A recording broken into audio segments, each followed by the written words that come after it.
And a very good evening to you. I'm Lisa Lord with this edition of the CBC Evening News. And our top story tonight: teachers of the Parkinson School are expected back on the job tomorrow after classes were suspended today at the Pine Institution. This follows a half-day meeting they had with their labor representative, the Barbados Union of Teachers, at the union's Maryhill headquarters earlier today. Dale Ford has those details. BUT President Pedro Shepherd says some of the issues at the school are not new and have been ongoing long before Mr. Brooms took up the post as principal last year. He says most of the equipment at the school is old and needs to be replaced, and what's available is not enough to meet the needs of the students. Mr. Shepherd says the matter has been drawn to the ministry's attention, but it has not acted in a timely manner to have the situation resolved.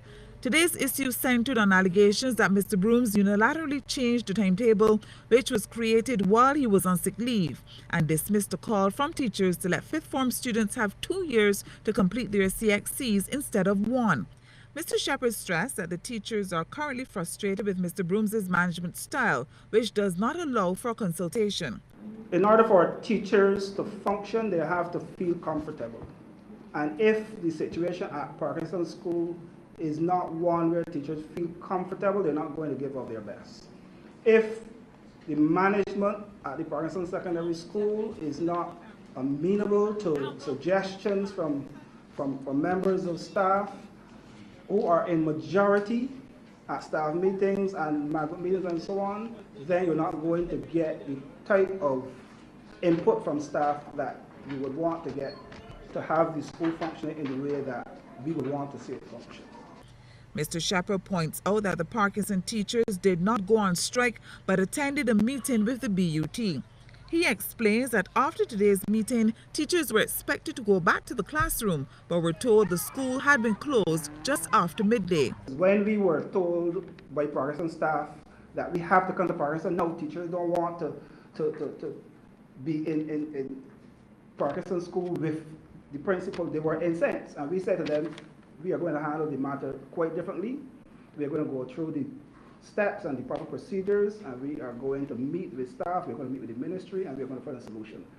But teachers are incensed to the point, or were incensed to the point, that they were prepared to withdraw their labor.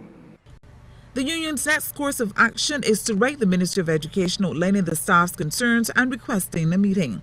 Mr. Shepherd says while the BUT is not asking for the principal to be removed, the situation needs urgent intervention, and the union is hoping to meet with the ministry as soon as tomorrow. He notes that the complaints from the Parkinson teachers echo those from teachers at the Alexandra School, where Mr. Brooms was also a principal. Dale Ford for CBC News. Regional Security Coordinator for the Regional Security System, or the RSS, Grantley Watson, has confirmed to CBC News that that agency is providing aerial support in the search for 2 Barbadians missing at sea. Husband and wife Arthur and Sharon Aline, who reside in St. Lucia, reportedly went missing on Saturday. They were on board their yacht Serenity, sailing from St. Lucia to Barbados. Mr. Aline was captain of the vessel, and reports indicate that the last contact with the couple was around 2 on Saturday afternoon. Mr. Watson said the RSS got involved from yesterday and is lending support to other agencies involved in the search and rescue operation. Well, government appears to be making headway in resolving the long-standing issues related to CLECO and its policyholders. This is according to the Minister of Finance and Economic Affairs, Christopher Sinclair. The restructuring program of the judicial managers has been approved by the Cabinet and agreed to. We are in the process of doing a short-term refinancing of CLECO. Because it's at the stage where it is, it needs injection of not a huge amount of money, but a small amount of resources to keep it going. The restructuring plan will be approved by the court and executed jointly by the judicial managers and also by a new company that is being put in place. Mr. Sinclair also revealed some of the timelines involved in that process. Starting all right now. And the joint statement should come out in another couple of weeks, a week or 2, from government and the judicial managers explaining this entire process. Well, there is a shortage of air traffic controllers, but existing controllers continue to keep safety as their main priority. This is according to Chief Air Traffic Officer Diane Skeet. She also says air traffic control equipment will be upgraded next year. With requisite training, controllers have been staying abreast of worldwide trends and new technology. She made the comments while delivering the feature address at a Rotary Club of Barbados Pride of Workmanship Award dinner at the Hilton Barbados to highlight the work of air traffic controllers. Air traffic controllers Kapil Adams, Hadley Bourne and Tavar Hunt were recognized for their work, along with aviation instructor Kendrick Mason. Next year, 2015, the equipment in the air traffic services will be replaced and upgraded to meet the future requirements of the region. Every air traffic controller will be required to be trained in the use of the equipment, which will be done in a phase, which will be phased in. There's presently a shortage of controllers due to attrition caused by retirements. The situation is being addressed as a matter of urgency as I speak. And in looking at the contribution of air traffic controllers to the tourism industry, Mesquite said few people consider the hundreds of flights they safely bring into and send out of Barbados on a consistent basis.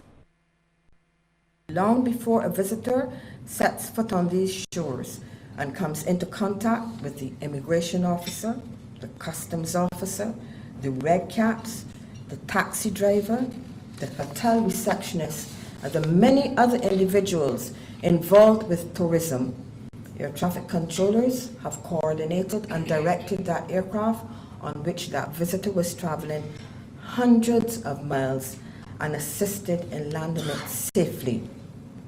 This is done routinely without incident and is taken for granted.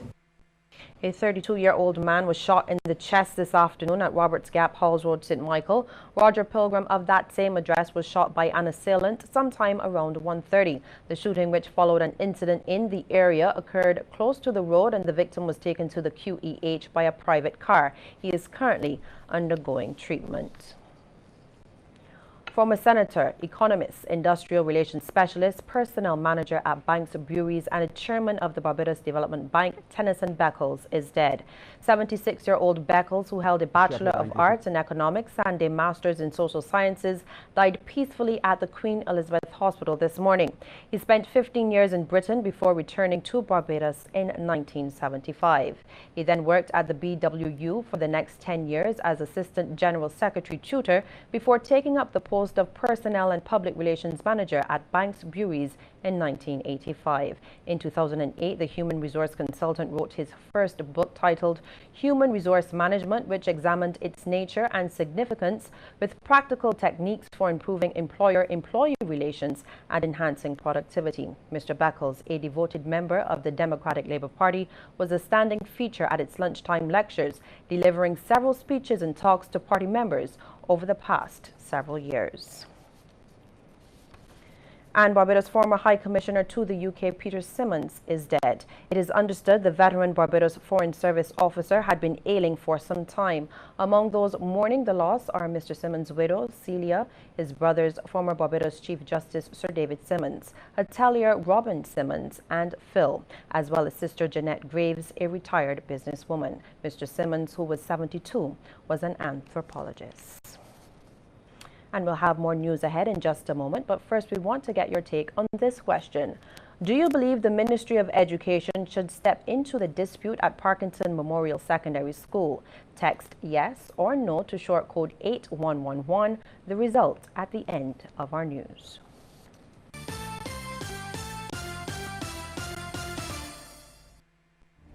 Today, Sebastian Daniels is teaching his daughter to drive. He's a little nervous, but he shouldn't be. Because no matter what happens, his auto insurance from Sagicor General has them covered. And besides, it turns out she's a natural. Nice job. Sagicor General, wise financial thinking for life. Community Files. It's time once again for the Community Dance Fest competition, and dancers from all genres, both adults and children, are invited to participate. The deadline for registration has been extended to Friday, October 31st. Forms may be collected from the Community Development Department, 4th floor, East Wing, Warren's Office Complex, St. Michael. For further information, please call 310-1700 or 310-1701.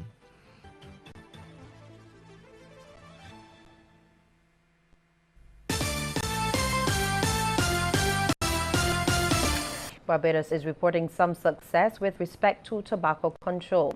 Preliminary results from a report conducted last year show a further decline in adult tobacco consumption. Minister of Health John Boyce made the revelation at a training workshop on tobacco taxation for CARICOM states at the Pan American Health Organization. Overall, he is pleased with the results and saluted all in the fight.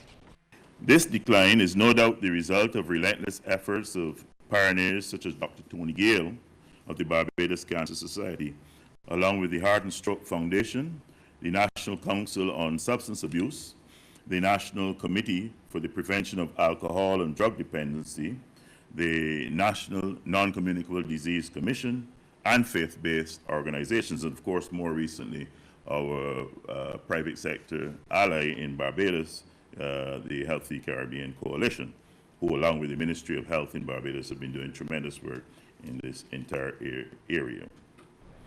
Although there has been a high degree of compliance to that ban on smoking in public places and the no sale of tobacco products to minors, Mr. Boyce says Barbados's efforts do not stop there. The Cabinet of Barbados has already approved a request from the Ministry of Health to amend the health services legislation to regulate the e-cigarette, and a draft of the legislation has been presented to the Ministry for our review. It is expected that this amendment, along with the legislation to adopt the CARICOM standard on packaging and labeling of tobacco products, will be ready for consideration early in 2015 and will strengthen our national response to tobacco control.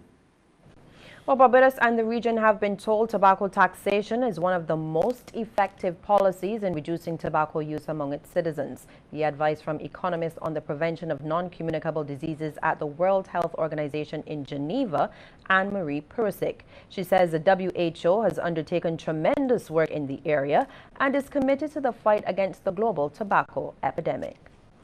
There's a team of economists in the headquarters, but also economists in the region that work with ministries of finance colleagues in countries to look at their tobacco tax system and ways to improve it. And we have also a model, an instrument that we use to look at the impact of how when taxes are changed and the structure is also revised, what would be the impact on consumption and revenues. And meantime, Director of Non-Communicable Diseases and Mental Health at PAHO, Dr. Ansem Hennis, says there has been a renewed commitment by Caribbean states on tobacco control. He's telling them the solution to tobacco is in their hands as they act to reverse the onset of NCDs. The Framework Convention on Tobacco Control, including instruments such as the guidelines recently approved on tobacco taxation, present a blueprint for countries to reduce both the supply and demand for tobacco. 180 countries in the world have ratified the convention, committing to protect the health of their populations by joining the fight against the tobacco epidemic. I congratulate member states present for having ratified the convention and being part of this ongoing fight. The Troubadours International will be the headline act along with other Barbadian entertainers for a massive 48th anniversary of independence show titled Wrap Yourself Round the Flag. The vintage show will be held at Kensington Oval on Saturday, November 29th, and leader of the Troubadours, Ken Jones, says Barbadians will be able to listen to music that has thrilled generations. Let me tell you, the band kicking better now than before. I could assure you that. Last year we were at the drill hall and everyone was there, really had a great time, and they were asking us for a repeat, and so be it. Call me, have us back, and we're ready to go. And we're ready to show the young people what is music and not program music. Board member of Kensington Oval Management Inc., Ricardo Williams, says this show will be the first of 3 scheduled to celebrate Barbados' musical talents over the past 50 years. They culminate in the Golden Jubilee celebrations of our nation.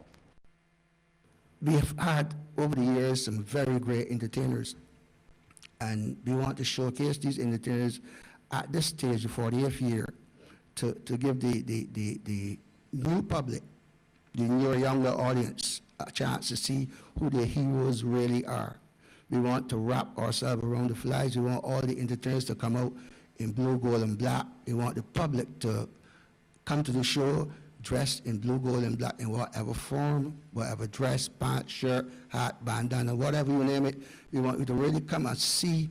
Let's see at Kensington, Barbados celebrated in a very significant way this independence leading up to 2016.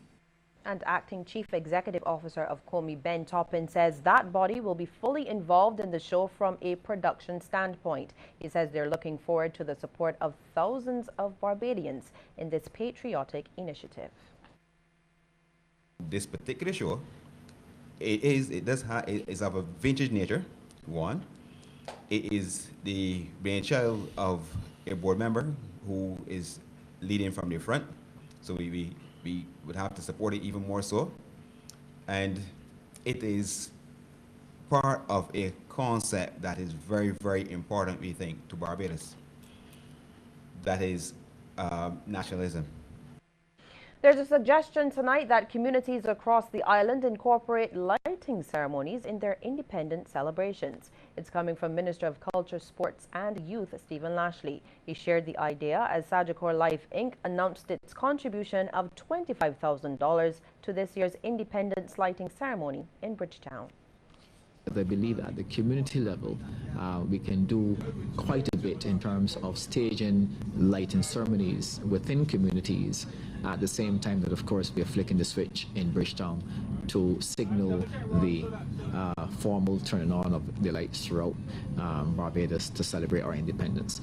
So I'm again this year calling on community groups and organizations to join with us and to have their own community-style ceremonies as well.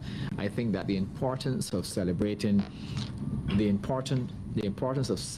our independence is such that we should have as much involvement of the community as possible. The minister also says people should